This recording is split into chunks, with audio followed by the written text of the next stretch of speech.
Good evening, everybody, and welcome to another session of Kahani Adda, as we call it, on the platform of Kahani Kancheti. Now, Kahani Kancheti is a digital platform which is all about kahanis, which is stories. Now, to us, everything around us is a kahani. Our individual lives are kahanis. This event that we are holding today is a kahani. Books, stories, paintings, film, visual arts, performing arts, everything is a story. So it's the symphony of the Kancheti is like a symphony of life when we are all living in the world of stories from different situations. Now, we have been holding these, we have a website, www.kahanikancheti.in, and a Facebook page on which you are right now. And we run blogs, we review books, we do plain storytelling. And we keep holding live shows like the one we are holding today and for which you all have assembled on different subjects. We have had a discussion on something like on the jazz musician, the blues, B.B. King.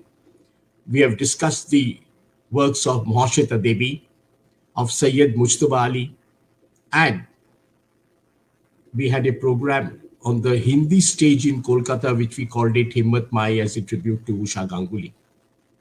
Today, we have a very important program, and that is, we have with us Mr. Maloy Rai Chaudhuri, for which all of you all have come, I'm sure, and I can see the viewership slowly climbing. So I will just take another minute or two before I bring him in which he is the legend, the Hungry legend, as we call him. Now, this Hungry movement, as you all know, happened between 1961 and 65 in Bangla, and then it moved on to Hindi, and for which he will be telling us more. We have been very fortunate to have him with us, today. And the reason why we took on this Hungry was some time back, I had the opportunity of interviewing Bhattacharjee Chaudhary, the book she wrote for the Penguins. And later, a few months back, I again had a revisit to that book, chatting with her on live. And we found that there was a huge, and I must say really huge, number of people who had attended that online.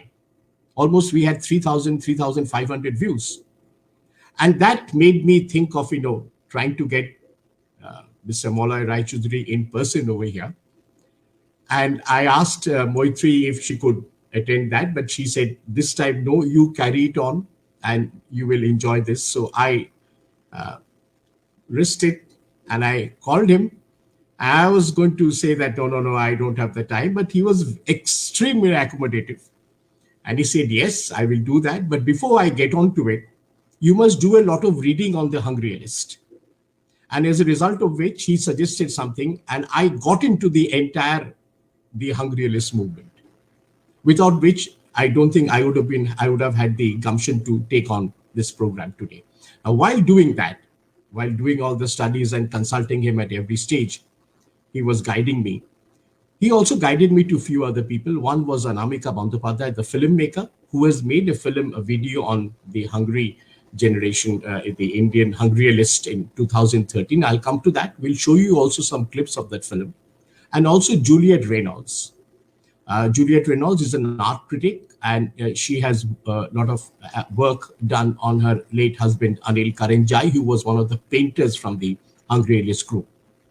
While we were at this stage, and I was checking with Moitri around, I also got Hiron Mitro, Calcutta's famous painter and designer, to come and join us today, because he and I go back a long time. So today in this show, we have, other than Maloy Babu, we have Mitro, Daniela Capello, who has done a lot of work. Her thesis at the Heidelberg University is on the Hungryalists. She's done a lot of translation work. She will be joining us in a while from all the way from Naples. So that's where the whole thing stands today. So without any much ado, as they say, let me bring in my guests for whom you have been waiting. So first, let me bring in the old man of the hungry generation. I can tell you he's not old, not at all.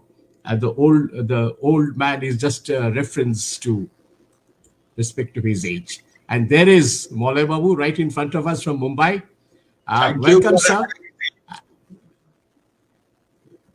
We are extremely privileged to have you with us today. We will bother you for about an hour or so because we have lots to talk. And here is Hiron Mitro, the painter himself. Now that is, I must tell my viewers and audience over here that I will be constantly referring to Mr. Hiron Mitro as Stalinda, because to us, and I have known him since way back 1972, he is to us Stalinda, and to everybody who's in Kolkata, he's more Stalinda than Hiron Mitro. Now, what will Stalinda be doing? I must tell you this story. Stalinda will actually be doing a lot of the Stalinda will be actually doing illustrations as we speak, as we conduct this session, this live chat show, this adda as we call it. He'll be running illustrations, and from time to time he'll be putting them up for us to see. So live illustrations by Hiron Mitro. Maulay Raychaudhuri is over here. Well, Daniela Capello will be joining us, and support at the offline end from Anamika, Juliet, and Moitrey. And Moitrey, thank you very much for suggesting to me to take on this session today. Without your encouragement, I wouldn't have had the gumption to take it on. Now, the problem is, after having studied so much within quotes that Maulay Babu had asked me to go through, and I also went through, the problem is that I really don't know where to start. And there is so much data, so much information that we have. So what I have decided is like so. I have decided that here is there it is. So I'm sitting here with all kinds of books and material. I will start off, it will be in order to start with some kind of a chronology.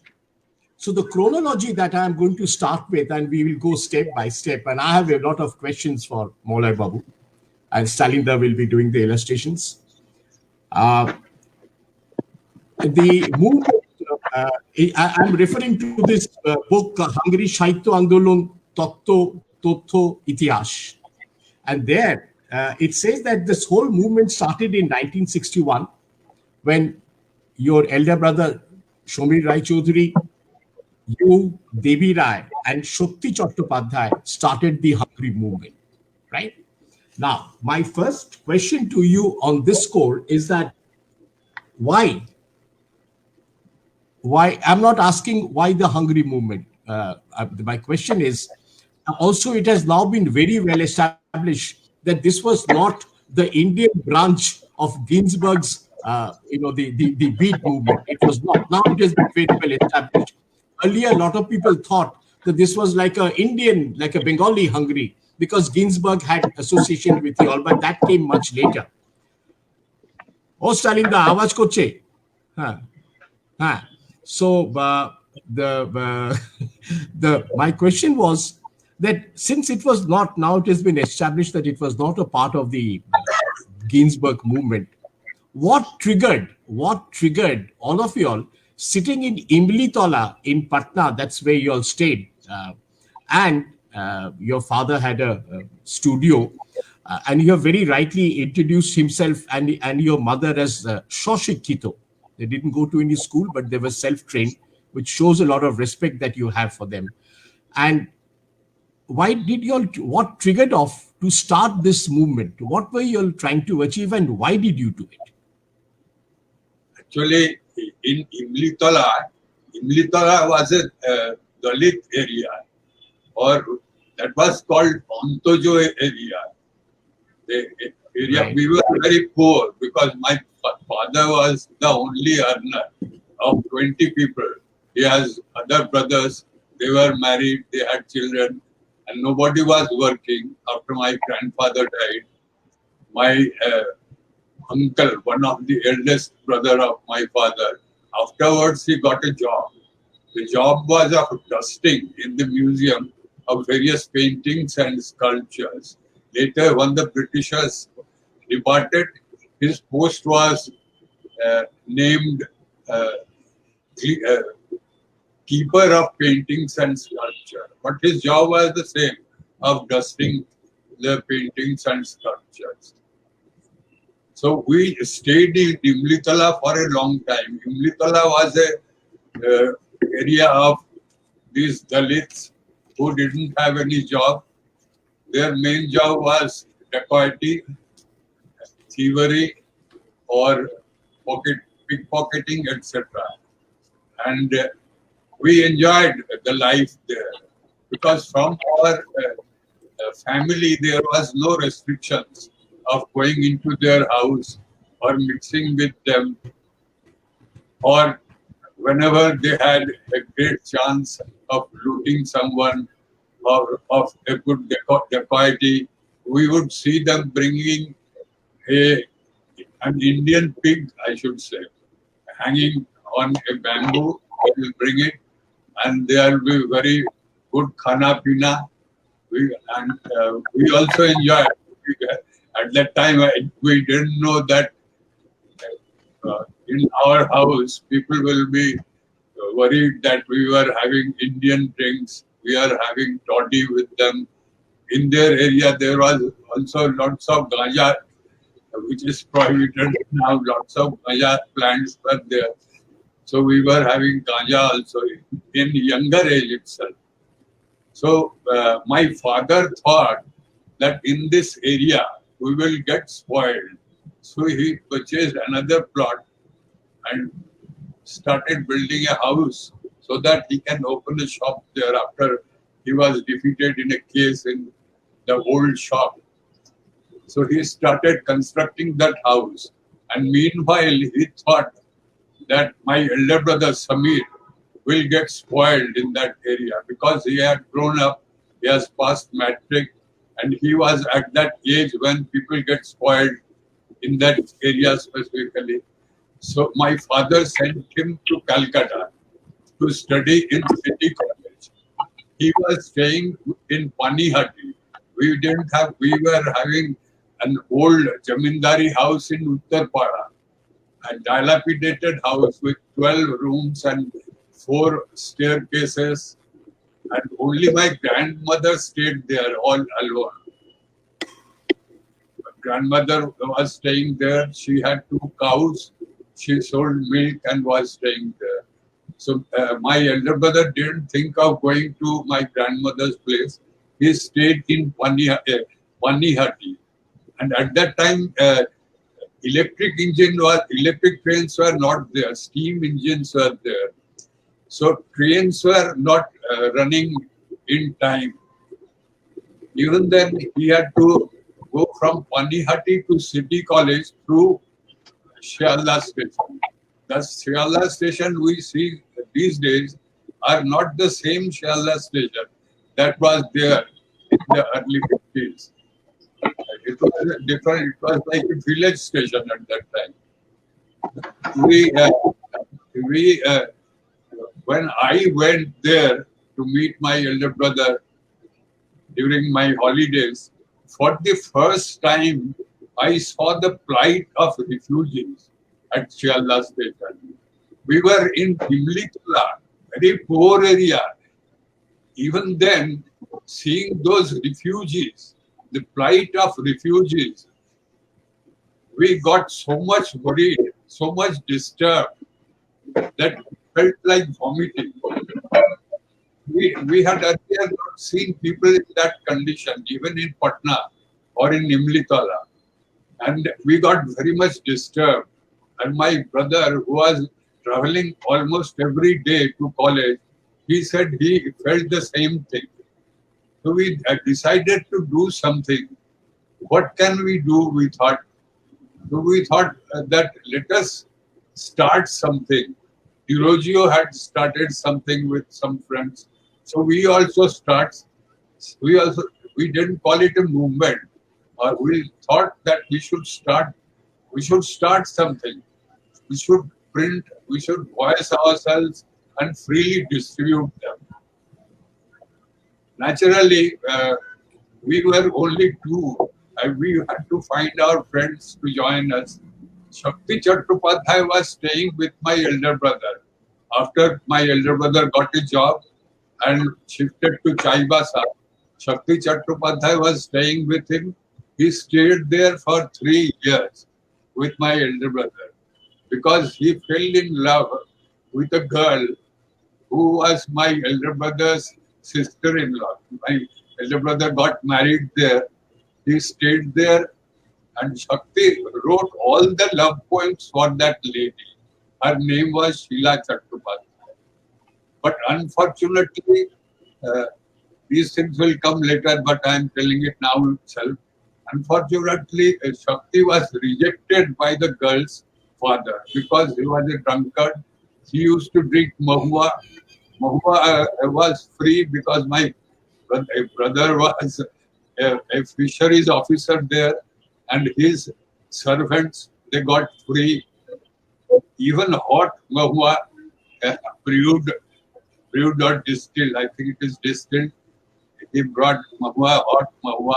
Shakti used to get drunk, and he was doing nothing excepting writing poetry. He wrote poems. He wrote poems every day, several poems for that lady. And he used to read all those poems to her.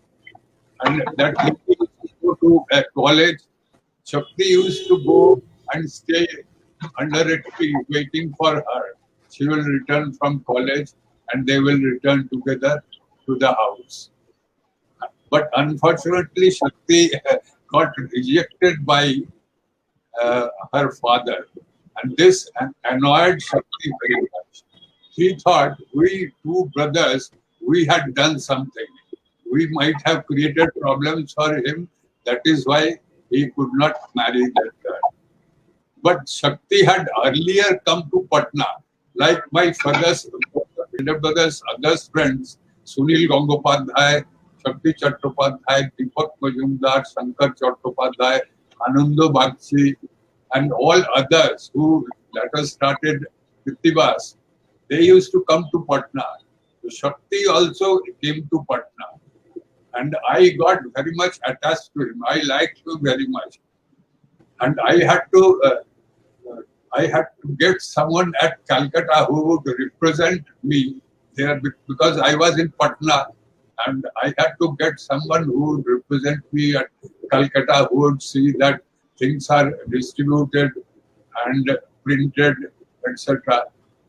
But at that time, I had seen that most of the Bengali magazines, they did not print what we called, since I was in Imlitala, I knew the people, they were Ontojo.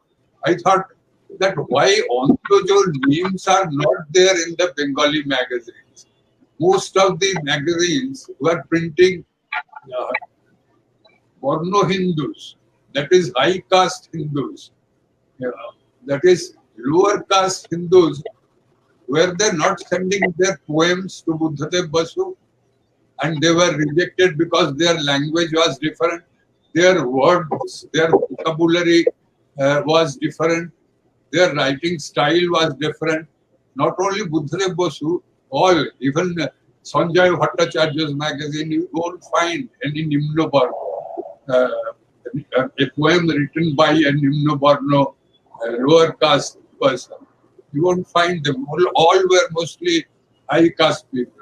So I had to find out someone. I found out Aradhan Dhara. I found out the address of Aradhan Dhara, who is to stay in Howrah. I went to his home.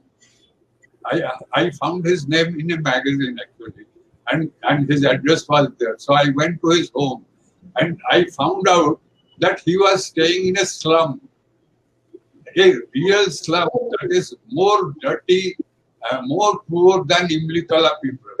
It was a slum with several those Goltali houses, That is, people living in one room and there was one toilet outside. You will have to keep your tin outside the door so that people may know that somebody is in. And he was staying But tell there. me something. Yeah, let me ask you something. Are you trying to say that one trigger was looking at the refugees in Kolkata? Yes, The that other was the the collective. That was one. The other was this collective view that, like you're talking right now, that works of Nimno Borno Hindus were not published. So, are you saying that the Hungary movement was more of a literature of the subaltern? Was No, it a literature? Was it some kind of the first movement of Dalit literature? no, originally we didn't think only of literature. Unrealist movement Right. was not only of literature, because you will find that we had published manifestos on religion, on politics, on other things also, that touching society. But I had to find out someone who can represent the Nimno Borno.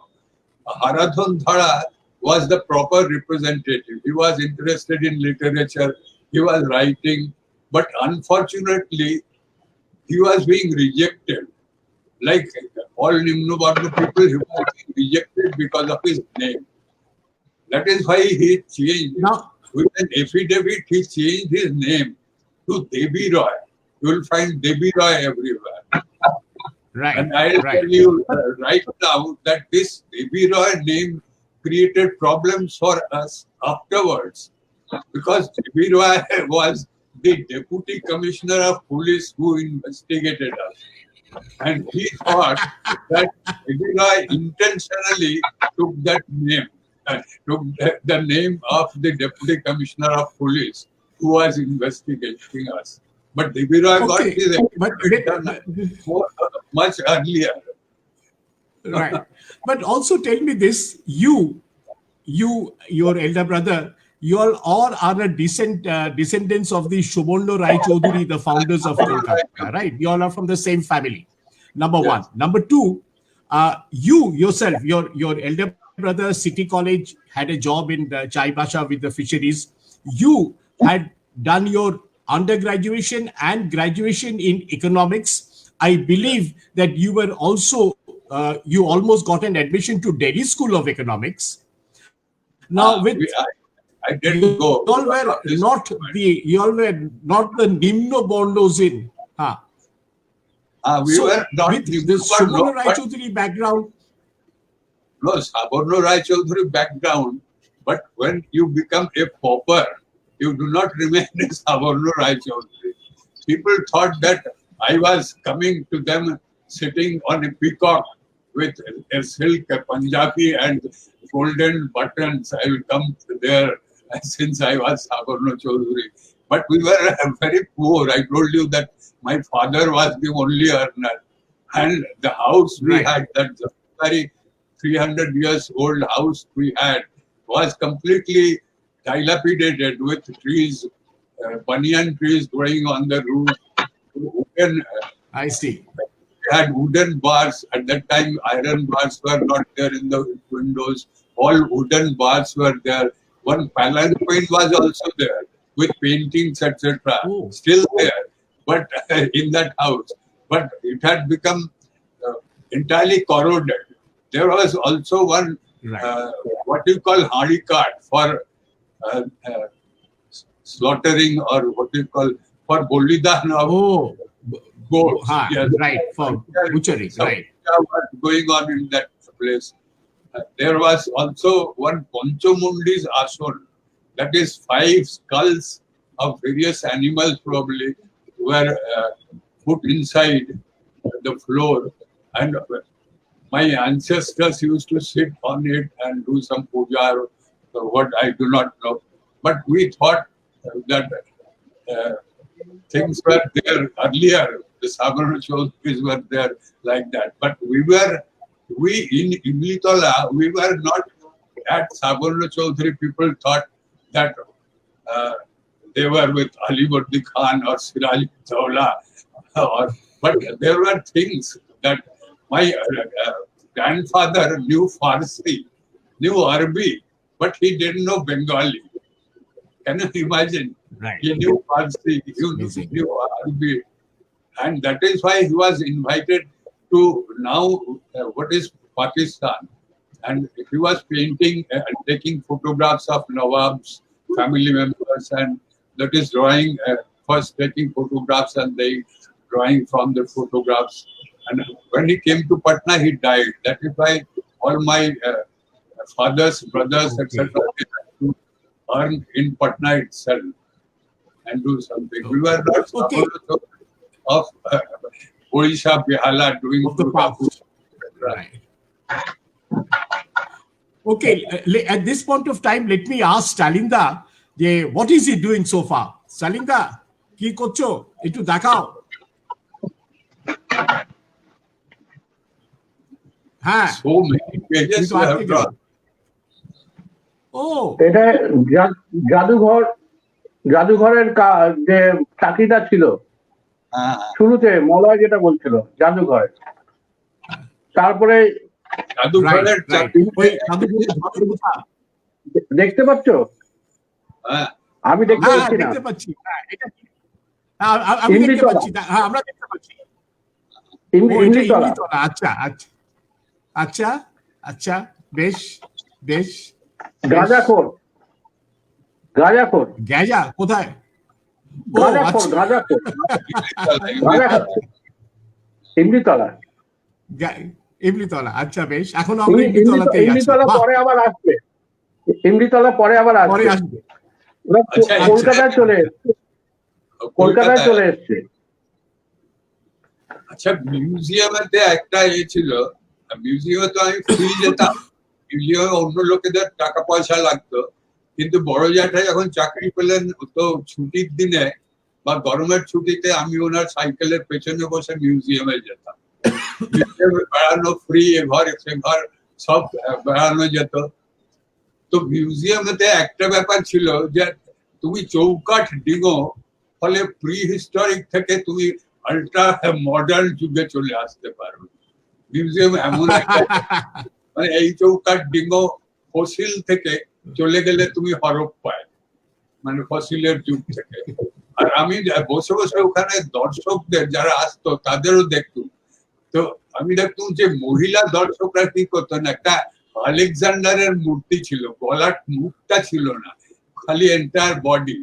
তো সবাই আলেকজান্ডারের লিঙ্গটাকে আদর করে করে যেতেন মহিলারা। পুরো বডিটা আর কি নোংরা ছিল, কিন্তু লিঙ্গটা চকচকে হয়ে গেছিল হাত দিয়ে দিয়ে। আর পুরুষরা কি করতো, একটা অপ্সরার মূর্তি ছিল, সেটাও ওই থেকে থেকে ওই নোংরা হয়ে যায় তো, কিন্তু পুরুষরা ওই অপ্সরার একটা মাইতে হাত দিয়ে দিয়ে চলে যেত। ফলে দুটো মাইয়ের মধ্যে একটা মাই এই যেদিক থেকে যেত সেটা চকচকে হয়ে গেছিল। তো মানে পাবলিকের এগুলো দেখতো, আর পরে লোকে বলে অশ্লীলতা, অশোভন, হেন তেন। আর এটা তো মাস এক্সপিরিয়েন্স, মাসকে আমি এক্সপিরিয়েন্স করছিলাম ওই সময়। মানে আলেকজান্ডারের মূর্তিকে আলেকজান্ডার যে ভারতবর্ষ আক্রমণ করেছিল, মূর্তিটা হয়তো ওই মেগাস্থিনিস বা সেলুকাস যারা নাকি একে বিহারের পাটলিপুত্র লোকেদের দেখে 1000 গ্রিক যুবতী উপহার দিয়েছিল। সেজন্য সবাই বলে যে এই রাজপুত যেগুলো আছে, বিহারে যে রাজপুত গুলো আছে সেগুলো ফর্সা এই কারণে, মানে অন্য জায়গার চেয়ে তাদের দেখতে ওই গ্রিকদের মতো, কেননা ওই 1000 গ্রিক মেগাস্থিনিস উপহার দিয়েছিল। আচ্ছা, now let's come back to this. আপনাকে বিদেশি সরকার নটি বলেছে, বিদেশি সরকার কলস ইউ নটি। আর স্টালিনদা যখন এর পরের ছবিগুলো দেখাবে আগে, বিদেশি সরকার কবিতা লেখেন, কবি, উনি তো কবি, নাম করা কবি। নাম করা, হ্যাঁ, তাই। আর উনি এও বলেছেন যে আপনি এইসব গল্পগুলো বিদেশি সরকার জানতেন না বোধহয়। মানে আমার শৈশবের এই সমস্ত গল্প, আমার অবশ্য একটা বই আছে যাতে এইসব গল্প আমি লিখেছি। আচ্ছা, আর একটা কথা এখানে বলা হয়নি, মানে আমার দাদা জন্মাবার পর মানে আমার দাদা আমার ঠাকুমার খুব আদরের ছিলেন, কেননা ওই বংশেতে মানে দাদুদের যে বংশ ছিল 3 ভাইয়ের, তাতে প্রথম ছেলে হয়েছিল দাদা। তো দাদা ছিল খুব আদরের, ঠাকুমার খুব আদরের। আর দাদা আদরের ছিলেন বলে কিছুকাল পরে বড় জ্যাঠার তো ছেলে হলো না, 2 মেয়ে হলো। তো উনি কি করলেন, উনি একজন বেশ্যার কাছ থেকে 150 টাকা দিয়ে একটা বাচ্চাকে কিনেছিলেন। আমরা বহুদিন জানতাম না যে ওই বাচ্চাটা কেনা ভাই, মানে আমাদের কেনা ভাই জানতাম না। মানে জানবার পরে কিন্তু আমাদেরও ছোটবেলায় সবারই সন্দেহ হতো যে আমরাও কি কেনা, মানে আমাদের বোনরা কি কেনা না আমিও কেনা, সবাই কি কেনা। আর মানে যখন আমার ওই ভাই, মানে আমরা বলতাম মেজদা, মেজদা যখন জানতে পারলো যে মেজদাকে কেনা হয়েছিল, কেউ একজন বলে দিয়েছিল মেজদাকে, জানি না, মানে ওই আমার জেঠিমার কাছে তো অনেকে আসতো সব গল্প করতে বিহারিরা, তাদেরই কেউ বলে দিয়েছিল হবে। তো সে কথা জানার পর মেজদা বাংলায় কথা বলা একদম বন্ধ করে দেন, উনি একেবারে বিহারি হয়ে যান। আর আমাদের মতন পাড়ায়, ওই ইমলিতলার মতন পাড়ায়, ওই পাড়ায় উনি সবচেয়ে নাম করা গুন্ডা হয়ে যান, মানে প্রকৃত গুন্ডা আর কি, পুলিশ ওনার খোঁজে আসতো, এরকম গুন্ডা। তারপরে মানে উনি এত নিজের দেহের ওপর এত অত্যাচার করতে লাগলেন আর এত বিপদে চলে যেতে লাগলেন যে উনি অনেক কম বয়সেই মারা যান।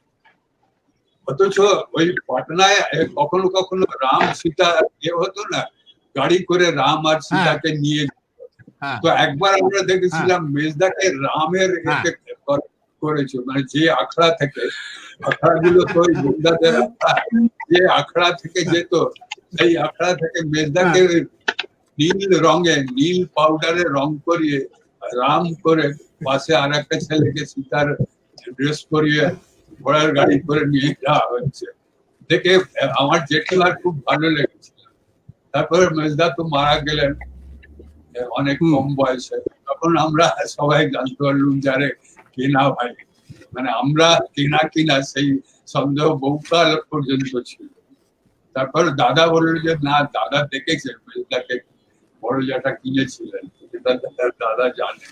আর বড়কেই ছোট এরা জ্যাঠামশাইয়ের বড় মেয়েরা বললেন যে না, আর কেউ কেনা নয়, ওই মেজদাই শুধু কেনা ছিল। মানে এরকম আচ্ছা, আমাদের এখানে হ্যাঁ বলো না বটেই। Daniela is here. Daniela is here. She has just had our lunch, so we will bring in Daniela right now on stream. Daniela Capello is here from Naples. I've got you right this time, Daniela. And Daniela has spent years in India, in Kolkata. She has spent years in Kolkata. She knows Sanskrit, Hindi, Bengali. In fact, only yesterday she said that I have not been speaking Bengali for a long time. So let's keep it in English, which we are doing. But she will be speaking in Bengali from time to time. But when we correspond, she is talking in Bengali about it. She has also done a translation of Gramsci in Bengali.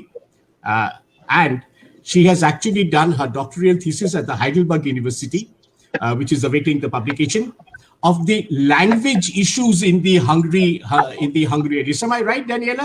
That's what you have been working on, the language factor in actually, Hungary.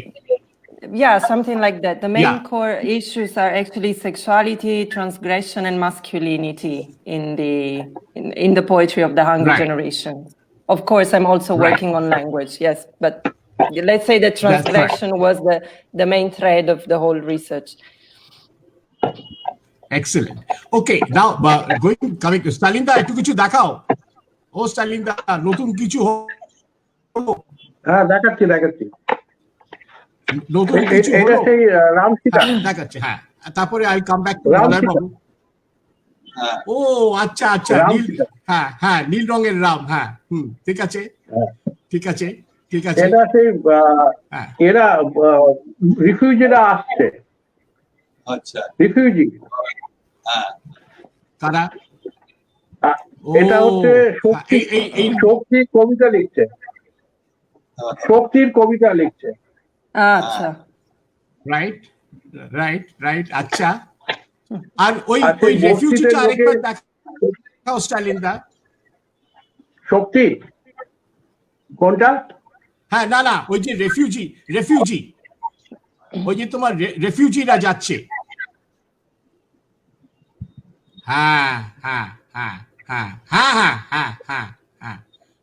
আমি এখান থেকে দেখতে পাচ্ছি না তুমি ঠিক আছো। হ্যাঁ, একদম তোমাকে দেখতে হবে না, আমরা দেখছি। এই তো শক্তিদা, হ্যাঁ, চাই বাসায়। আচ্ছা, বেশ। হ্যাঁ, আচ্ছা, ঠিক আছে। আচ্ছা, বস্তিতে দূরে পটি করতে যাচ্ছে। ওই দেবী রায় যেখানে থাকতেন। আচ্ছা, হ্যাঁ, ঠিক আছে, ঠিক আছে। পুরোনো বাড়িতে মলয়দের পুরোনো ভাঙা বাড়িতে, হ্যাঁ, জমিদার বাড়িতে মলয় এবার জাদুঘরে যাচ্ছে, সাইকেলে করে, জাদুঘরে যাচ্ছে। হ্যাঁ, আর লোকে এসে নানান জায়গায় হাত দিচ্ছে। Alexander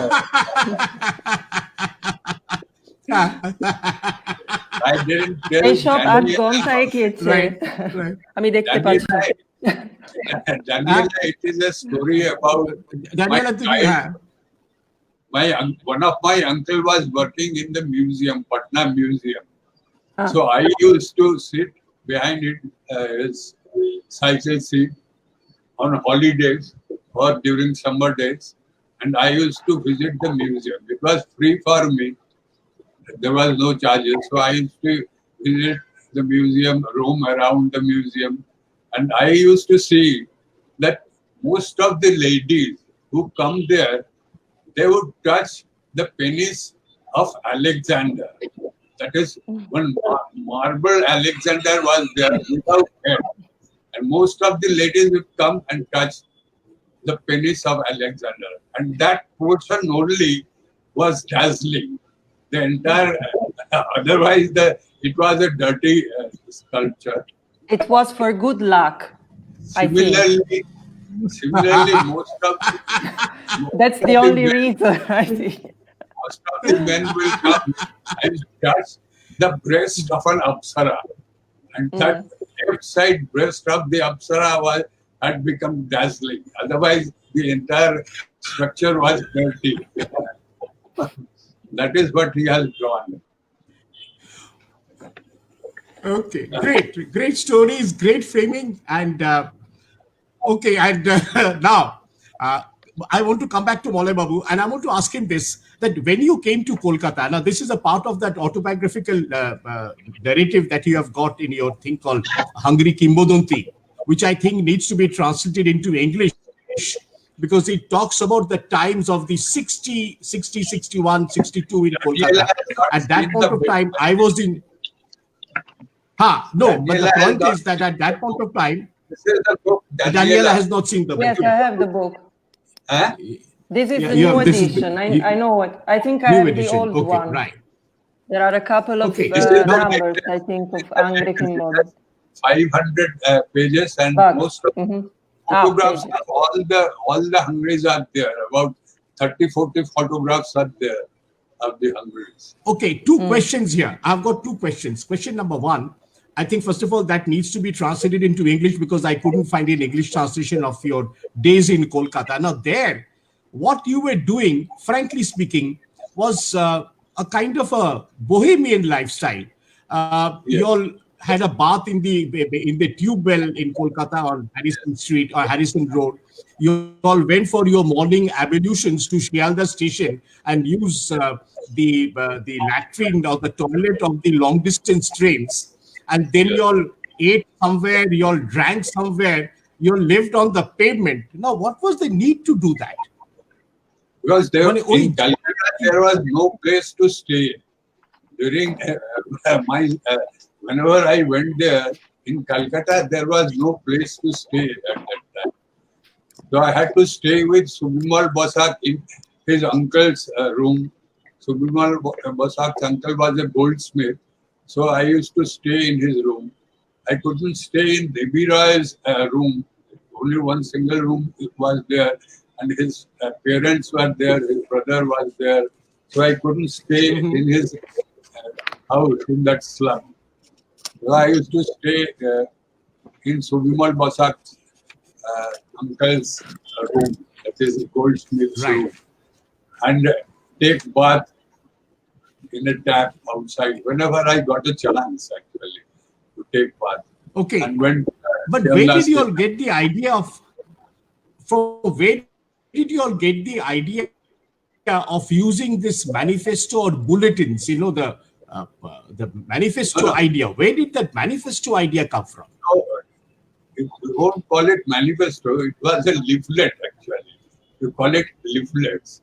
Actually, right. Magazines were being sold. So you had to depend on the purchaser. If the purchaser comes, he will purchase the magazine. But in case of leaflets, you just distribute it freely. It is very cheap. At that time, for 5 rupees, you get, say, 100 or 200 copies, one-page leaflet. And you can distribute it freely.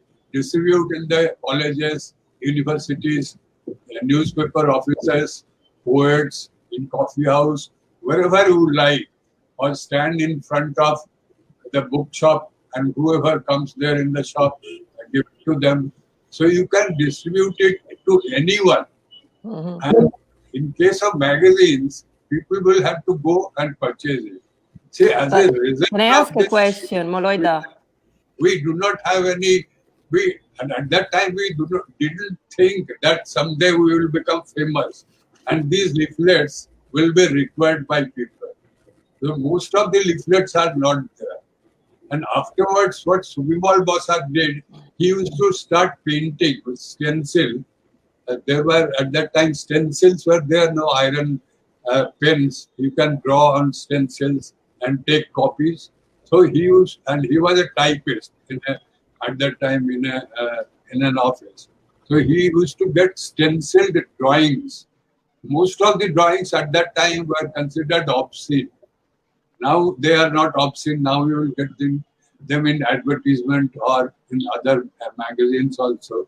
But at that time it was considered obscene.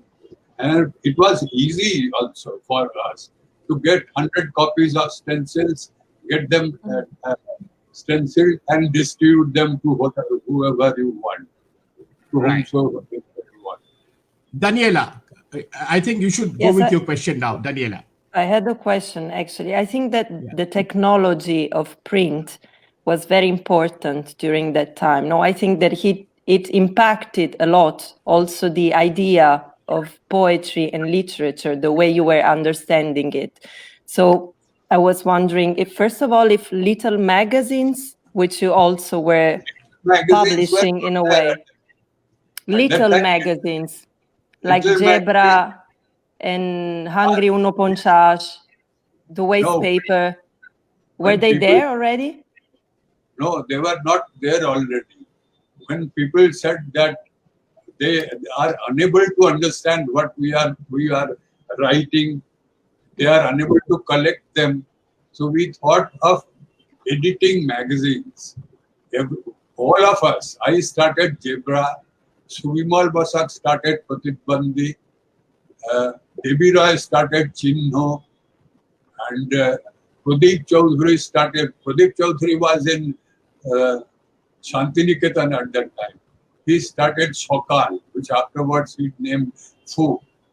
And Pradeep Chaudhary was rusticated from the Shantiniketan because what he did in one of the magazines, he wrote the name of some Tagore family's young lady. I don't know whose name.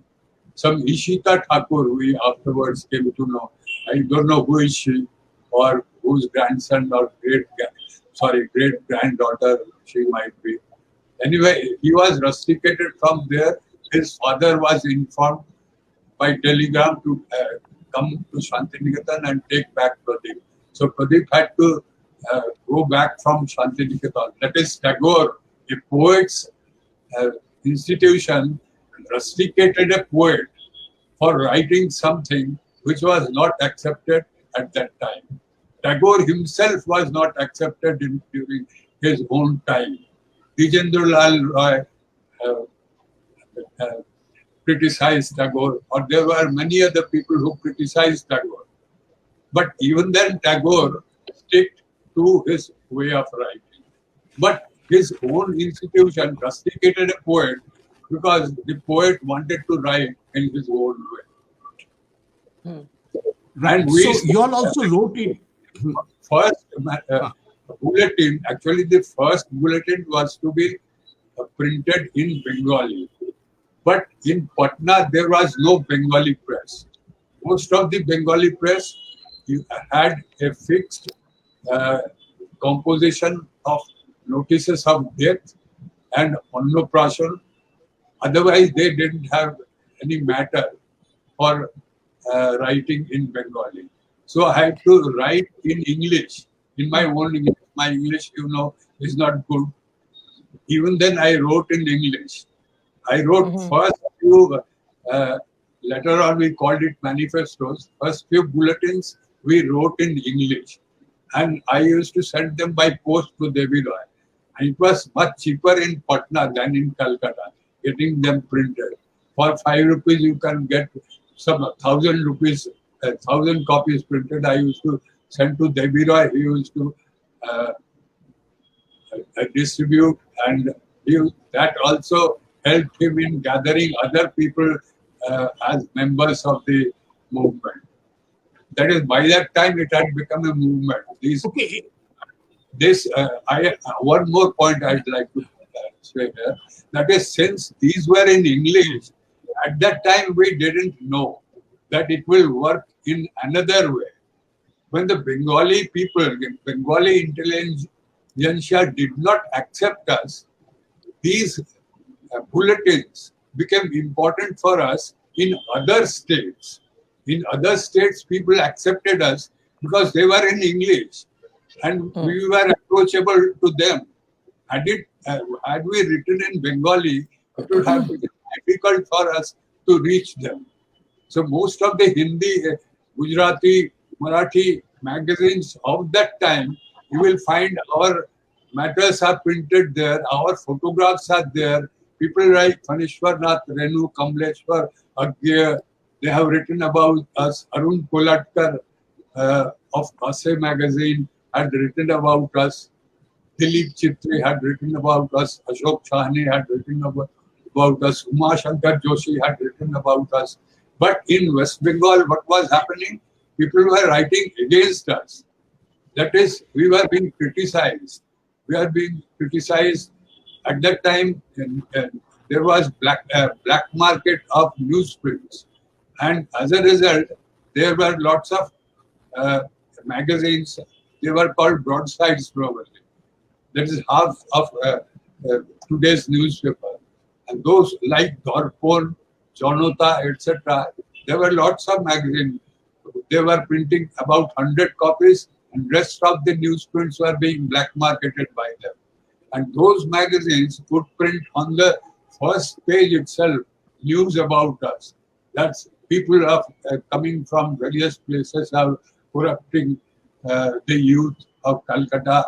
There were cartoons on the first page, and there were attacks on police also. That what police is doing, is police sleeping, and these people are writing nonsense that isn't poetry at all, etc. etc. Acha, but tell me, at this point of time, the Krittibash group, which first published your work, your first work was published by Krittibash, the Krittibash Goshti in their magazine. At this point of time, the Krittibash group was also a part of the Hungary movement. I mean, I'm talking about 61, 62, 63. See, The what case happened, came against you. Till then, What it was all like happy family. what happened, my brother was friends of Sunil Ganguly, Shakti Chattopadhyay, Utpal Kumar Bosu, Sandipan Chattopadhyay, etc. These people, Shakti, Sandipan and Utpal, they started writing in our magazine. Binoy Majumdar, they started writing in our magazine. Sunil Gangopadhyay thought that we were trying to break his Pritibas magazine. And we were trying to bring these people to a different fold. Sandipal also was writing letters to his friends that he doesn't have any space in Kritibas. Kritibas is being ruled by Sunil like a dictator. Utpal also got annoyed with Sunil, and Shakti was with his own. He didn't matter what Sunil said or did.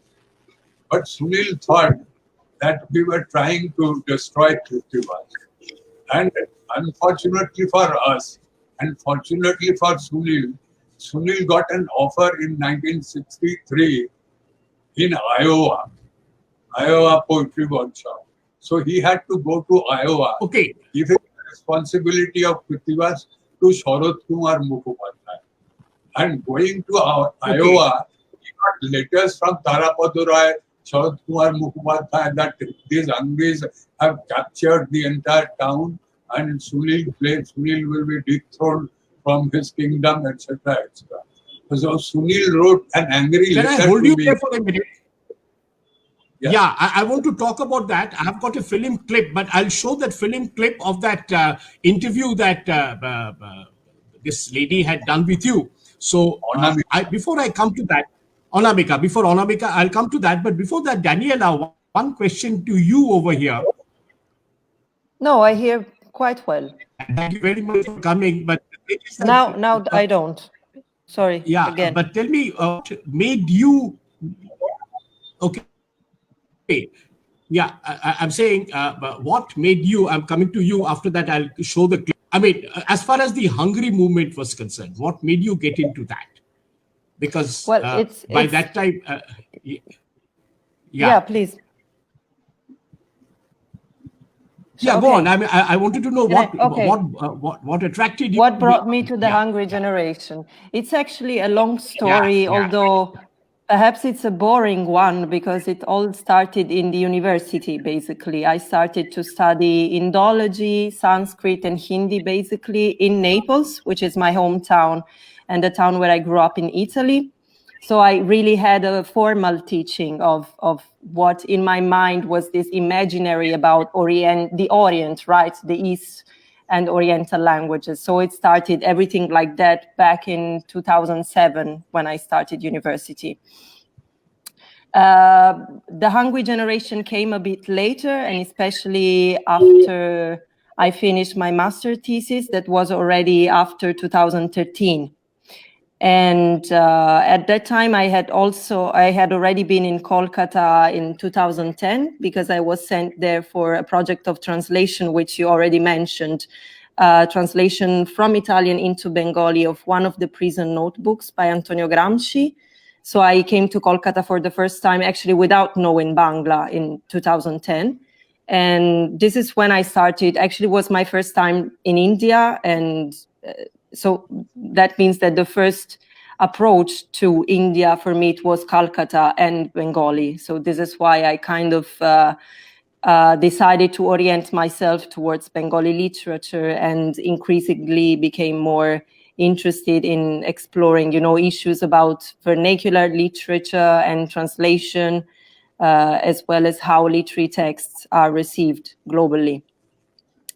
So this was, as I said, after my master's thesis, but then the Hungry generation, in a way, it came out quite as a matter of curiosity, so to say, because actually there were two things that I was most interested about. The first thing is that the only thing that they were saying about the Hungry generation was that they were sentenced for obscenity in 1964. The second one was the silence about the Hungry generation in public culture, in literary history, and as well as in academia.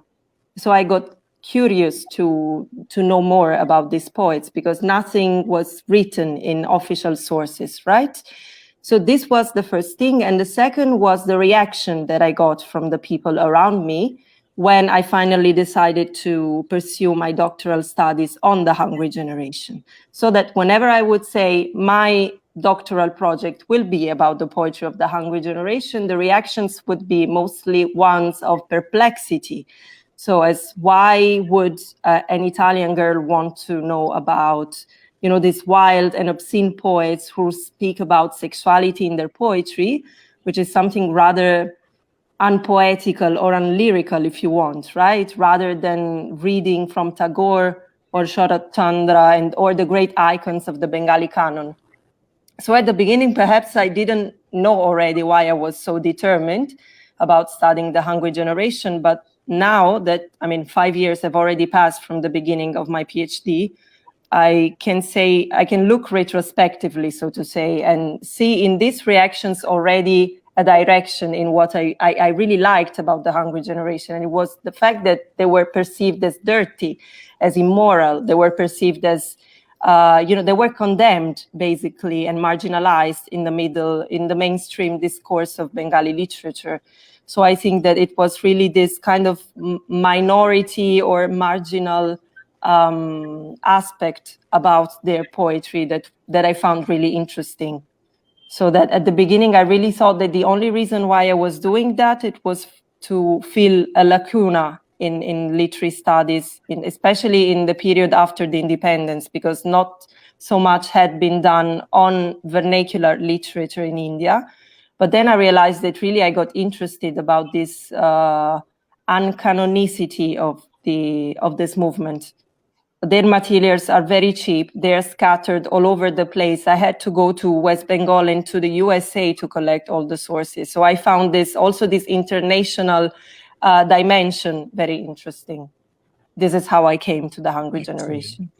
Super, excellent. That's, I think, saying a lot. What you said actually a lot in this whole thing.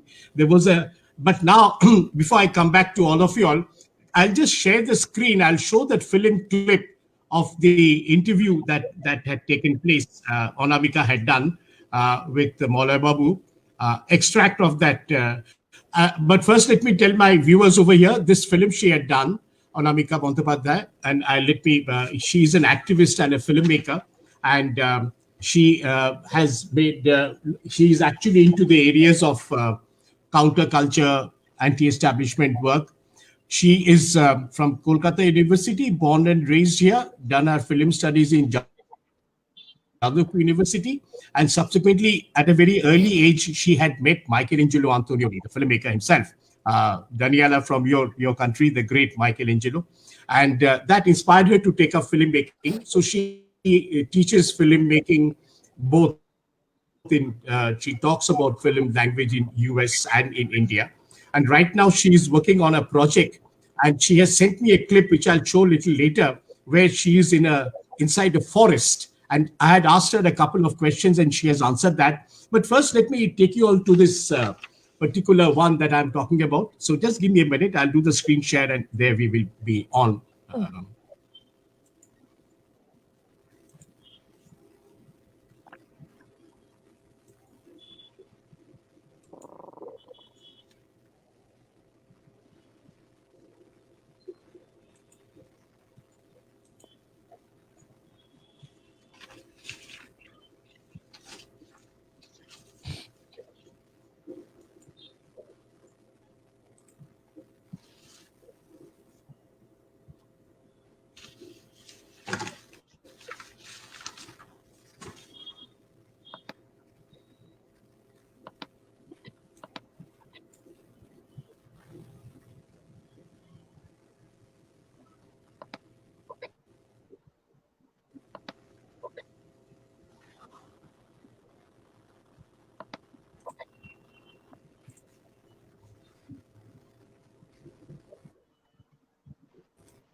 Strange things started happening. The editor of Krittiva's book, Mr. Sunil Gangopadhyay, was in United States, and now his letters he wrote from there to some people here started getting published. And I find that from there he was writing to these people to leave the movement. He's writing against me. Long letters.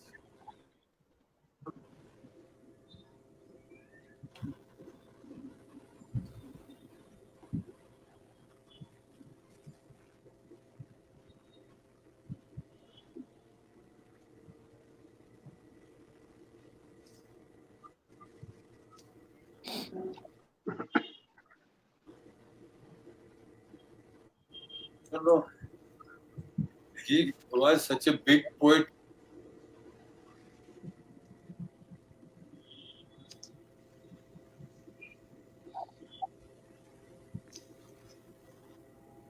Even at that time, even then, I don't know why he felt jealous about me. It seems after so many years that probably I am the only person on earth about whom Mr. Sunil Gangopadhyay was jealous about.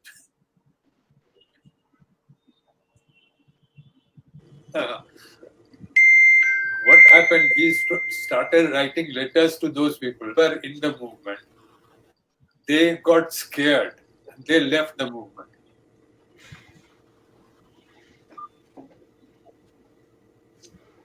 Yeah, I think the screen has been giving some trouble, but 1 minute. Actually, Sunil Gangopadhyay was at that time in United States, studied at Iowa Poetry Workshop. And from there, later on, he gave interviews also coming back. He said, Malay intentionally took this time to launch his movement. I don't know, in the interview I have said, I was nobody at that time and Sunil was somebody at that time. How could he think that I will go against him or start a movement against him, against Kritibas? We were not worried about Kritibas or we were not thinking about Kritibas. But Sunil felt it like that. He told also, he wrote letters also to his friends, to Sondipan. He has written a very big letter to Sondipan. He wrote one letter to me also in which say, Amar gaye podda pade rakto ache, ye dakabo tomake. Things like that. So you can imagine how angry he had become at that time. But Why, afterwards, Maloida? Can I? He- Why do you think all? he thought that we were capturing India. He was leader of the young poets and we had taken away from his group. Sandipan, Utpal, Shokti, Pinoy was in his group. And Sunil thought that they had left Kritibas and joined a new generation. But we never thought that Kritibas was something which we had to oppose. Or we didn't give much importance to Kritibas group. We didn't think that they were equal to us. We were, as you said, we were in the margins. We had a different type of character, a different type of writing. And Sunil or all those people who are being taught in schools now, they wrote in a different way altogether. They were part of the establishment which we were attacking.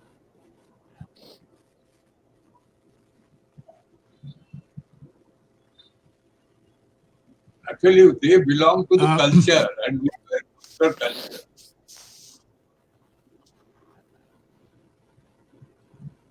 To what extent, but now tell me this, you all were anti-establishment, you all were counterculture, Kritibas had sort of rejected you all.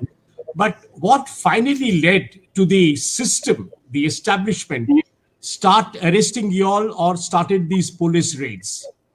I mean, the first time in India we have had, in the independent India, that was the first time that poets and writers were being hounded by the police. And a lot of their intellectual property was thrown all over the place and arrested, and some people ran. And you had to ultimately go through that entire process of a court case where you were convicted and you were arrested. And if I were to refer to Moitre's book, you were actually kept in a lockup with pickpockets and dacoits and all kinds of thugs. I was actually handcuffed and a rope was tied around my waist. And I was made to walk from my house to the lockup. And I had to stay with those 7 criminals in the lockup. It was a dark lockup. And one of them was a pickpocket. And since there was no urinal in there, that pickpocket's body was kept in the corner. So the urine could not come to us. His body was a sort of a barrage to keep the urine on a particular corner. People, all those people were urinating there, and that pickpocket's body was kept there. In the morning, we were all taken. That pickpocket was still there, his entire body drenched in urine. We had to be still handcuffed and rope tied, along with 7 criminals. I had to walk to the court, and in the court, I was given bail. And the bail petition was also moved by a lawyer, a famous lawyer, whose daughter is Meenakshi Bandyopadhyay, later who became Mukhopadhyay, Meenakshi Mukhopadhyay. Meenakshi and Inakshi are 2 sisters who are quite famous. They have written lots of books, I think. And she also taught, Meenakshi also taught in Calcutta. Her husband, Sujit Mukhopadhyay, also taught in Delhi University.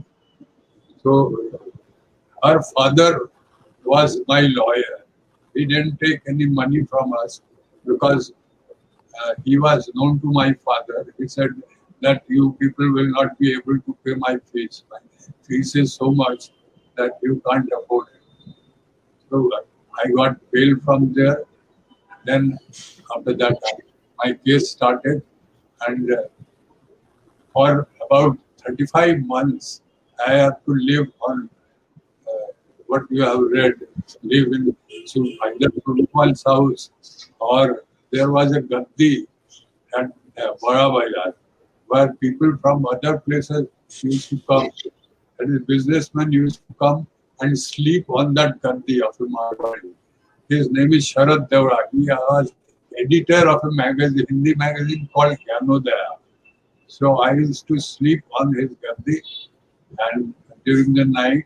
And there also toilets were there for businessmen who used to come from outside for purchases.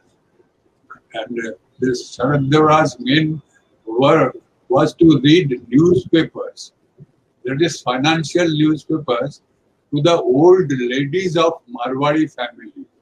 Most of the Marwari families had illiterate ladies who were interested in share marketing, but they were illiterate. And Sharad Devra used to read to them those newspapers, telling them the rates, etc. Once I had gone with him, he read the newspaper to one of the ladies. Later, he told me that she was the icon, the lady icon of the Birla family. The Birlas, that is the Marwaris, had one colony in Maligan at that time. I don't know what has happened to it, but most of the Marwaris had cottages there, and they used to stay there. So I used to sleep in Sharad Devra's place, eat in Pice Hotel. Okay, but Kolkata. right. But tell me, but when the case was going on, and this is something I think we all need to know a little more. When the case was going on, and that is the time that the Hungry movement started breaking up, there was this sense of betrayal. Lot of the poets and writers who were a part of the Hungry movement, with whom you had been sitting, doing Adda and everything, and writing and publishing, they turned against you. They turned against you in the while the case was going on in the lower court. But Sunil Gangopadhyay, who had criticized this entire thing of Hungarianists writing letters, as you just mentioned, he was the one who came and backed you up. What was this strange contradiction? On one hand, your own friends betraying you. There is a good story with what had happened. Shakti Chattopadhyay, Sandipan Chattopadhyay, and Utpal Kumar Bose, who had left Kritibas had written against me and a statement and given to police that they are ready to become police witnesses against me. Sunil was not ready. My elder brother was put in South at that time, but he was not ready. He had just come from America. Then I also went to him and I told him that these three persons have given a statement against me. They are going to become witness against me. And my lawyer has told me that I should get witnesses to support me. He immediately, after learning that these three persons who had betrayed him has become witnesses against me, he immediately agreed to become witness for me. And you will see from what is told the judge, I think he had made it clear to himself what he is going to say. There were other people, they were sort of, they thought that I will become someone like Kalidas or Valmiki if they say that my poems are good, etc. etc. Sunil straight away said that I am a good poet, my poems are beautiful, etc. etc. and walked away. Other people actually comfort, they couldn't decide what they are going to say on the against me or in favor of me. Sunil afterwards wrote to my elder brother that he had placed his hand on Gita and he had to say things in which he didn't believe. So that letter is also printed in that. Right. Right. But tell me something, what was Shaktida's stand in this case? He testified against you. He testified against you. Yeah, one more point. Shaktida. About Sunil. Sunil never printed. Sunil was publisher of my first book, Chaitaner Move, from Kirtibas. Thereafter, after this case, Sunil never printed or never invited me to contribute in his magazine. Never invited my elder brother also, Samir, to contribute in his magazine. So you can imagine in his mind, he was so angry. Shakti, as I told you earlier, Shakti was against us because he thought that both of we brothers created problem in his love life. We were the main persons for whom he couldn't marry Sheila Chatterjee. And that is why he thought that he will take revenge against us. In the court also, my elder brother there's another told him, point here, Aditya. in the court, my elder brother told him that you stayed with me for 3 years. You ate my bread for 3 years. You drank my drinks for 3 years for free. And now you have come against my brother for what purpose? He said, I'll allow him to swim. That is what he said. That was very unkind of, very unkind, I must say. Yeah. Daniela, when is this publishing of the work that you have done on the Hungaries is expected to be published? Your thesis that you have given to the Heidelberg University? There is no date yet. I just finished my PhD. I finished writing the thesis in July this year. Oh. So you know that to publish, it takes a while to revise the dissertation and to propose to publishing houses. I hope as soon as possible. It's actually the next step that I would like to take. I really hope. I've become Dr. Daniela Capello. And I hope by that time. Yes. Yeah, Dr. Daniela Capello. Yes, that's what we are. Congratulations. Okay. And I'm sure Thank you so I'm much. sure by the time the pandemic will be over, you will come to India All the best. Now, Stalinda, where are you? Because I'm going to come to something right now. Oh, Stalinda. ঘুমিয়ে পড়েছে Stalinda. না না হ্যাঁ, কই কিছু দেখাও কিছু দেখি। হ্যাঁ, দেখাও কিছু, আমি তোমাকে অনেক টাইম দিলাম। হ্যাঁ, জেল খেলায় সাক্ষী দিচ্ছে মহলয়। আচ্ছা, মহলয় তখন কোর্টে। হ্যাঁ, আচ্ছা, বেশ। গল্প সেরকম পেলাম না তো। কোর্টের আরেকটা কথা বলি। হ্যাঁ, কোর্টের আরেকটা গল্প বলছি। কোর্টে আমি জামিনে ছাড়া ছিলাম, কিন্তু অনেক কয়েদি থাকে যারা জামিন পায় না, যেমন মার্ডারের এটসেট্রা। তো তাদের জন্য একটা ওই জাল ছিল, মানে গরাদ দেওয়ালা জাল ছিল। তারা পেছনে সিঁড়ি দিয়ে এসে ওই জালের ভেতরে দাঁড়াতো, আর আমাকে দাঁড়াতে হতো ওই জালের কাছে। তো আমি জেনারেলি ওই জালেতে পিঠ দিয়ে দাঁড়াতাম। তো ওই ডাকাত গুলো ওই শুনতো আমার এতে, মানে যারা কাঠগড়ায় দাঁড়িয়ে মানে সাক্ষ্য দিচ্ছে। তো একটা ডাকাত আমাকে বলেছিল একদিন, ডাকাত বা যেই হোক ক্রিমিনাল, বলেছিল तुम्हारे जोड़ीदार था ये, छोड़ना मत, बाहर निकलेगा ना तो धुन देना एकदम। মানে ডাকা তো আমার পক্ষে ছিল সেই সময়, কিন্তু কলকাতা কবি লেখকরা ছিল না। But there is another point.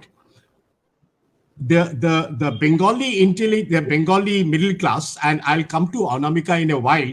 I've got a question for her which she has answered very well.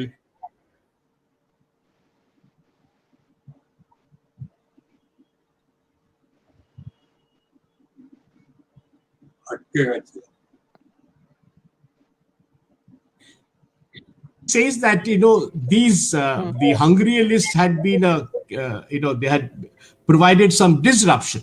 They had moved the system, and she had used a wonderful word. She said this Anandabajar fed Bengalis. Now that Anandabajar fed Bengali is something that I thought was it caught my ear, and I'm sure it is catching the ear of a lot of people over here, because that was in the 1960s, early 60s. That was the situation in Kolkata.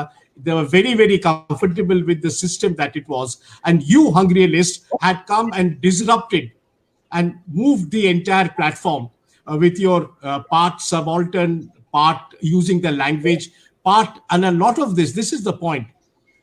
Was it all about sexual writing? Was Hungryalist all about sexual writing? Now we are talking about the fact that Imlitola, lower down people, Nimno Borno, was it all translating into Prochondo Boiditik Chutar? Though you have got a lot of books, you have got a play, you have got a lot of other work, which is not exactly Shubha, the Shubha series.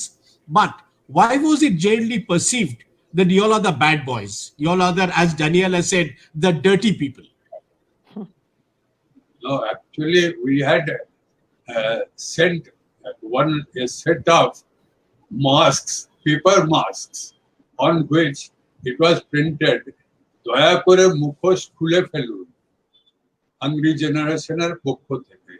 And we had sent that mask to all the intelligentsia in Calcutta, most of them, even to ministers, police commissioners, district magistrates, and all the people.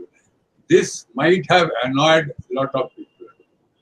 But one thing we came to know afterwards, that the main person who had complained against us was Abu Saeed Ayub, of all persons.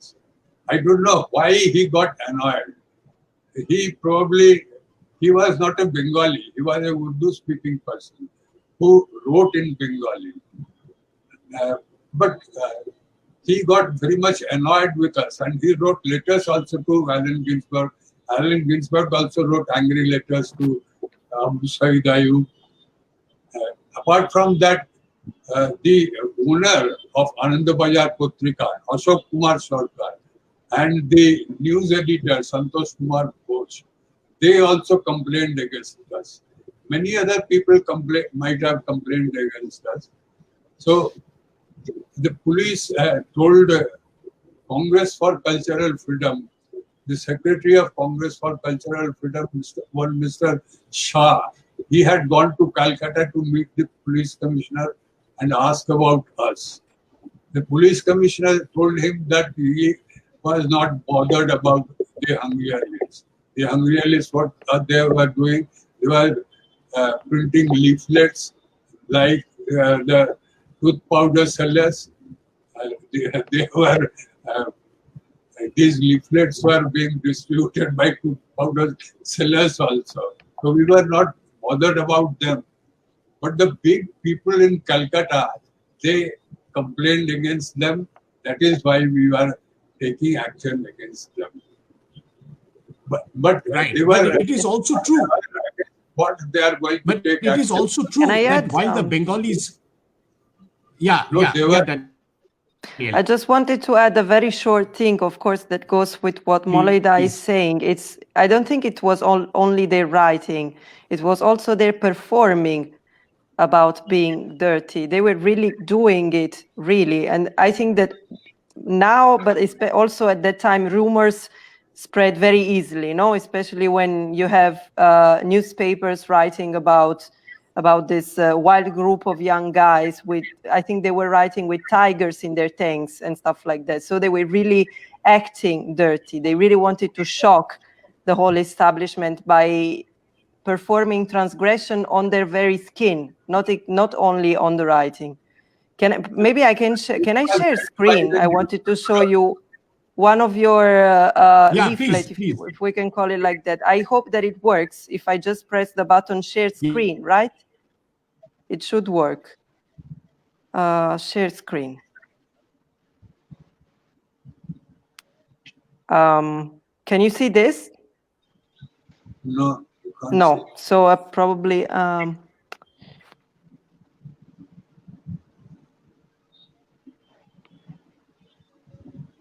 Yeah, I think that's the thing that I should do.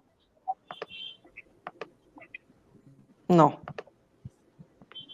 I'm sorry, I'm unable to do that. Anyway, it is actually a wedding card invitation. This is a pretty old thing that I found in, I think it was in Evanston in Chicago, in one of these archives that is keeping correspondences between the Hungarians and the the American avant-garde, right? So you were apparently sending this wedding card invitation where the Hungarians printed, I quote, "Hungry generation arranging to present the first demonstration of topless beauty in India on the 15th August 1964 at Lindsay Street at 6:30 p.m. And then at the end of this wedding card invitation, you have in big capital letters, "Fuck the bastards of the Gangshalik School of Poetry." So I think, I don't know if it really happened, but it was so funny just to, to see how... The poets at that time thought that they were belonged to the Gangshalik School of Poetry. What did you mean by Gangshalik? Actually, I didn't know how to interpret it. Gangshalik is a bird. Yeah. Most of the poets at that time were using birds, rivers, stars, Okay. sky, etc. So this lyrical school of poetry, like the beautiful poetry. Okay, now what happens is that after you are convicted, then you again come up in High Court, you win, and most importantly, the another factor which you had written, which was very sad, that after you were released by the court, you did not even have the fare for the tram car to go wherever you were staying. You were so broke at that point of time. You were in penury, and you were already expelled from your job at Reserve Bank of India. Now, my question was, by that time, a lot of your friends left, there was betrayal, Hungarianists had asked Anamika, was this just a fad? A lot of people join in for a lot of things for the fun of it. Now, Stalin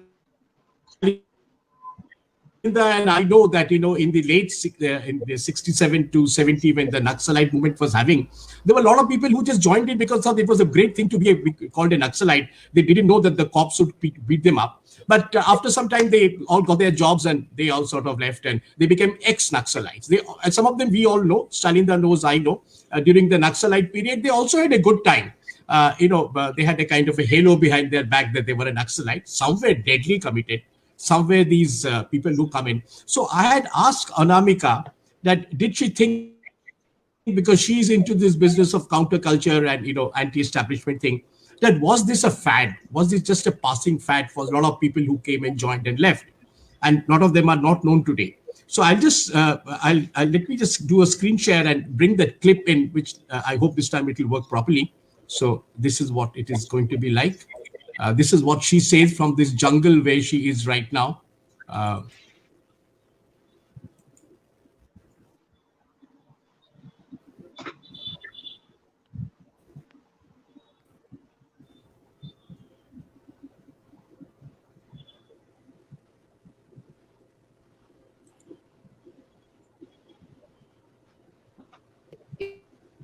Effect of the Hungryalist movement as far as hating the establishment was concerned. Was it just a fad? Did it disturb the establishment? And many courts joined the fixed and excited when cops got knocked. Uh, so first of all, and I don't think it was a fad. I never. And the Hungryalists were of course anti-establishment in nature, the one of its kind. Uh, Post-colonial India's first avant-garde art movement, you call this an organized counterculture, which was launched by publishing a manifesto, like many European avant-garde and countercultural literary and art movement. They were disenchanted with social values of materialism and capitalism, of course, and conservatism. They turned against the authority and tuned to explorations of the all natives during that turbulent 60s. And the new left was formed in India and in America. The hippies flooded the Haight Ashbury. Uh, those were the time. So, and the feminist movement found a momentum. Well, this reminds me. So, from the feminist, sorry, from the feminist point of view, I have been staunchly criticizing the Hungryalists, especially Maulida. Especially Maulida. I have shared my views many times. I think I had conversation with Maulida, and I was very staunchly critical about their male chauvinism.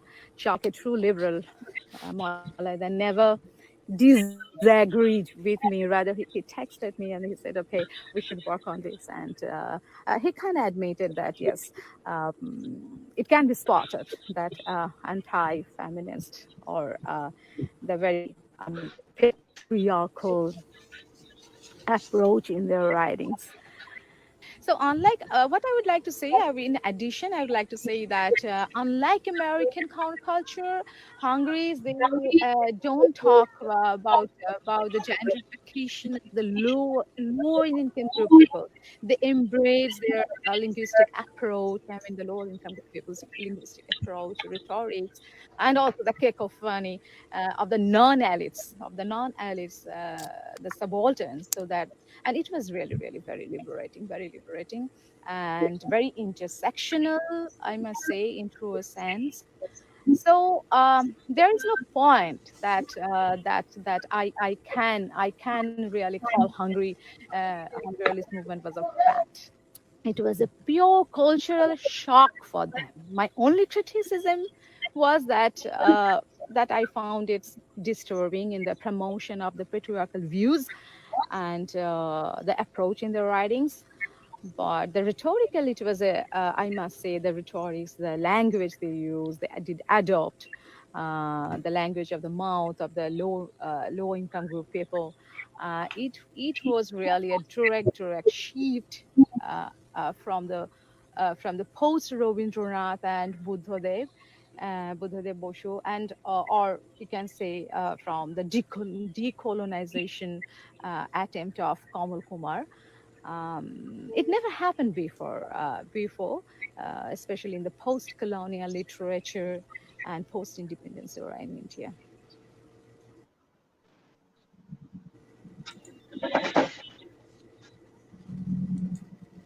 Okay, so that was Anamika from this jungle where she's doing a project talking about the fact that she had certain reservations. So there you are. Okay. After Anamika, she has Salinda has done Anamika, and excellent, Salinda. Thank you very much. Something more? Oh, there is something more. That's Anamika again, talking from the jungles, and she has a very clear-cut view on what she had to say.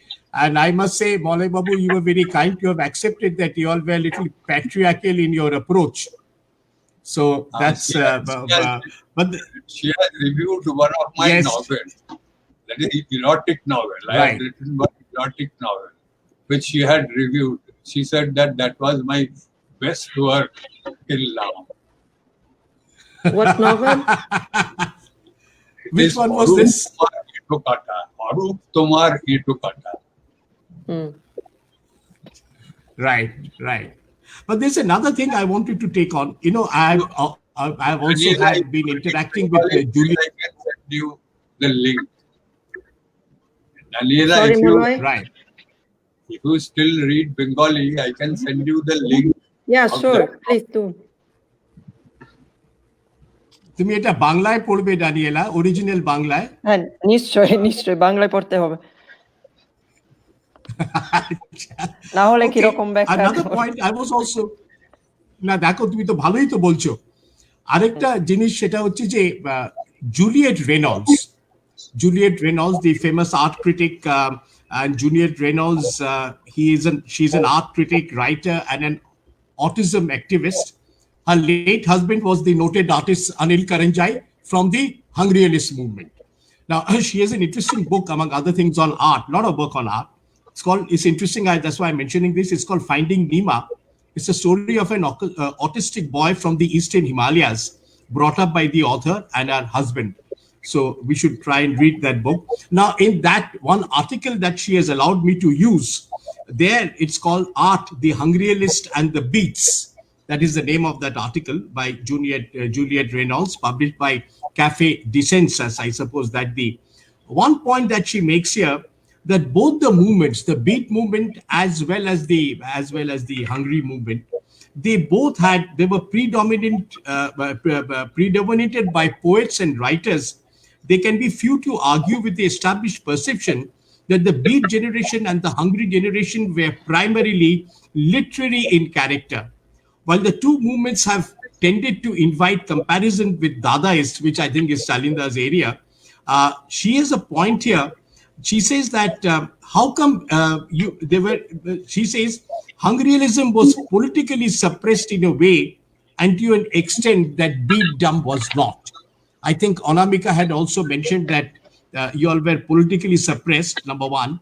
And number two, you had written an article, I think she had quoted Maulay Babu, wherein you had said that Anil was opposed to any distinction between high art and low art.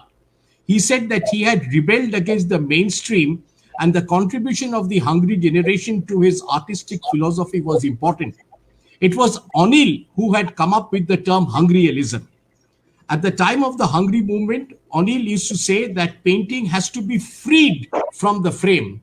It has to be freed from the frame, that it doesn't have a core or focal point, so that the whole reigns over the canvas. Each painting must have a multi-entries and multi-exist. Now, you had only two painters in the entire Hungry group, and there are a lot of points that have been made over here. They were in Banaras. They used to, I think, run a studio called the Devil's Workshop or something like that in Banaras. And then they went their way. I think one of them who did a lot of painting and they burnt it off in Kathmandu. And Anil went all the way to US. He came back and settled down back in Delhi and Dehradun, died rather young at 61. in 2001. How come there were not very many artists who joined, painters like Stalinda, who joined the Hungary movement?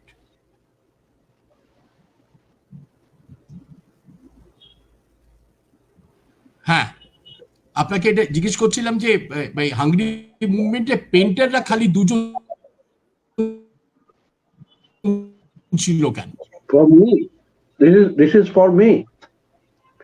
The question is for me. Yes.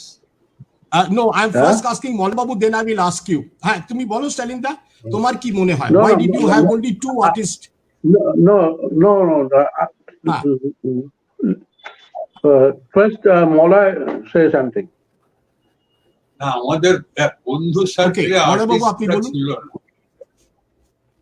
আমাদের বন্ধু সার্কেলেতে ওই কেবল অনিল আর করুণা ছিল, আর সুবিমল আঁকতে পারতো। অনেক বইয়ের প্রতিবাদ সুবিমল লিখেছে, বা ওই স্টেনসিল গুলো সুবিমল লিখেছে। আদারওয়াইজ আমাদের সঙ্গে মানে আমাদের বয়সী আর কি, আমাদের বয়সী আর্টিস্টরা তো কেউ আসেননি। তাছাড়া আর্টিস্টদের এস্টাবলিশ হতে কিছু কবিদের চেয়েও বেশি সময় লাগে, আমার হয় বয়স বেশি দরকার হয়। তো একজন আর্টিস্ট হতে হলে যে সময় আমরা ওই কবিতা লিখছিলাম বা আন্দোলন করছিলাম, যে বয়সে আমরা ছিলাম তার চেয়ে বেশি বয়সের হলেই বোধহয় পেইন্টারদের কি বলে স্বীকৃতি তারা পেতেন। ফলে একটা Stalinda, I want Stalinda to take on from there. What? Go on. At the year 1961, I was in first year in the government art college. I was admitted to first year. My age was 15 at that time, and I was not exposed to this Hungary at that moment. And I came from Kharagpur, and my staying and remaining in the art college and practicing art, it was so difficult because I didn't have any support from the family. I had to support myself mostly, and I used to get 1 rupee per day from my elder brother, and by that 1 rupee I have to save 50 paisa. At that time 100 paisa is a rupee, 50 paisa to 40 paisa for my art material, paper and ink. And that struggle was so intense and so difficult. And surviving in Kolkata from a Mofussil town is much more difficult. And staying somewhere and doing something like that, joining a movement, is beyond our imagination. It's beyond our capacity. And I didn't have money to travel. We used to walk a lot from one place to another most of the time, because we didn't have any money to spend or for tea or something like that. So that was the most reason. And senior like Prakash Kormukar, Jogen Chaudhary, and most of the seniors of like Shuril Das in art college, they were busy with the career. Nobody has bothered to part into some movement, especially the poet. And after passing out the college in 70s, I got involved in this kind of activities, say like Mukto Mela and all that. That is much later, 10 years later than that. At that time, I was 20 plus. That was, from my point of view, that was my reason. Tell me something.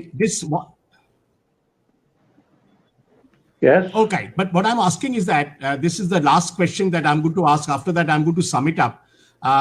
Maulana Babu just said that the artists need a lot of age for them to come into prominence. which is why probably there was no instant aid to the Hungry movement by the artist, and it's an age factor that plays. Do you think painters and artists like you start getting recognition at a slightly elder, at an older, in terms of age? Can we say that? Yes or no? No, I know there is no yes or no to any question, but just to like, well, do you take time? Do you all take time to get recognized? no, it was not a question of recognition. It's a question of surviving. My problem was to survive, to stay Right. back in Kolkata and stay here and practicing art. That was much priority for me. This is no question of Excellent. getting famous or getting the opportunity, because we didn't have any Right. opportunity. Still, I don't have the opportunity. Well, we will all work it out for you. But now I want to end with a very positive note. Even Krittiwas group was not having artists that day. Krittiwas Yeah. afterward. Yeah, after Krittiwas they- also did not have any artists, right? Yes. It was mainly a literary movement, I think. Yeah, it was a literary movement. Now, just before we close, I Even just one thing. Purnendu I had- Potri, even Purnendu Potri, at yeah. that time, he was senior to as a designer, Purnendu Right. Potri. He was also a poet also. But Right. the Purnendu Potri, I could never considered him an artist. he He is designed someone Alright, good okay. designer, We- but we- he was we can never have been an another- artist. But Yes. Prakash We can have Karmokar- another session sometime later. Afterwards, Prakash Karmokar joined me. There were Yes. some leaflets in which Prakash Karmokar Right. came back from Yes, yes. Yeah. drawn, and I have written poems. Some bulletins are there, but Okay. they were Okay. afterwards. much afterwards. Now, I want to- Much afterwards. Right. Okay, I want to end with a very positive note. I had asked Moitrey that what was the response to the book she wrote, because that book, Hungryalist, had on book on Hungryalist published by Penguin, which Penguin had very happily published when she sent the manuscript. As to what has been the effect of that, number one, it did start a lot of conversation about the Hungryalist movement, and that's why we are here. That's why we have now expanded to Stalinda, Daniela, Juliet, Anamika, and all others who have helped in. And I asked her that what was the other response. She said that apparently the book did very well in the Hindi zone. This is interesting, in the Hindi circuit. And there is something called a Kavita group and all sorts of things that have been happening. So if Hungryalist is not there in Kolkata in the Bengali literature, or if it was rejected by the establishment then, it had started picking up in other parts of the country, particularly in Hindi literature.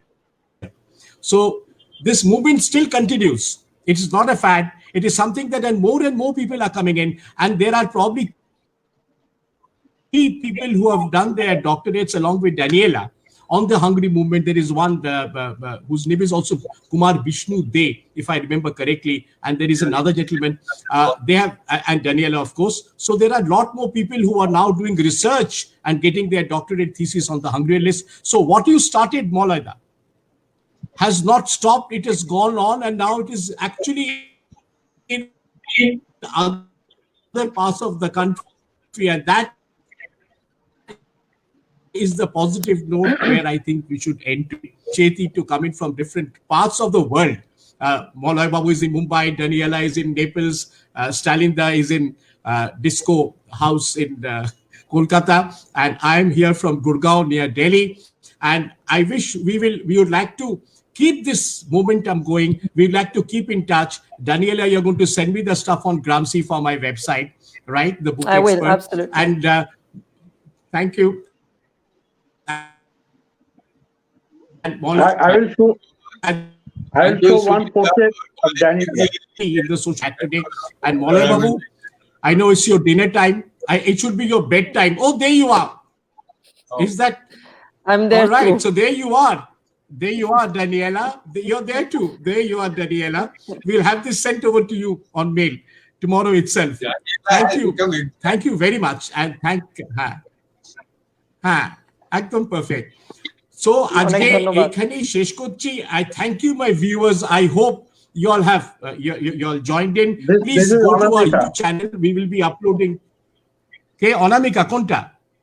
Edo Anamika. Oboregolo. Ha, Edo Anamika. Right. This is Anamika. She looks just Anamika with her glasses and those square glasses. Absolutely. Bang on, Salinda. Bang on. Bang on. And অনামিকা দেখতে পাবে তো এটা প্রোগ্রামটা now ওটা দেখো Another আজকে one, পারবে Anamika. না, পরে পারবে, কারণ ওখানে আছে, সেখানে বোধহয় নেট, ওই জঙ্গলের মধ্যে নাকি net problem. But she's moving to Ye today. She's moving to Shantiniketan today, or somewhere near Shantiniketan. So probably she'll be able to see this program tomorrow on YouTube. And we must continue this discussion. We must all stay in touch. And Maulay Babu, I'm going to keep troubling you from time to time for a lot of other things. Salinda, everybody says you're a genius. You know, there are a lot of the ladies are saying it. I must give you that. It's a good feeling in this age, right? It's too late. It's too late to be recognized. It's so but It's too late to be recognized. No, you are recognized. We recognize you, boss. You're a creative genius. You really are a creative genius. So I have been very fortunate, very privileged, and by saying a big thank you to all my guests here today. And I look forward to my viewers. People, please do join Kahani Kancheti. Like us on Facebook. Go like our YouTube, and keep attending our shows. We come out with some real gems like we done today. Thank you very much. Thank you very much to everybody for all the trouble you all have Thank taken. you. Thank you, Sujit. Thank you. Bye. Thank you, Daniela. Thank you, Maulay Babu. Thank you.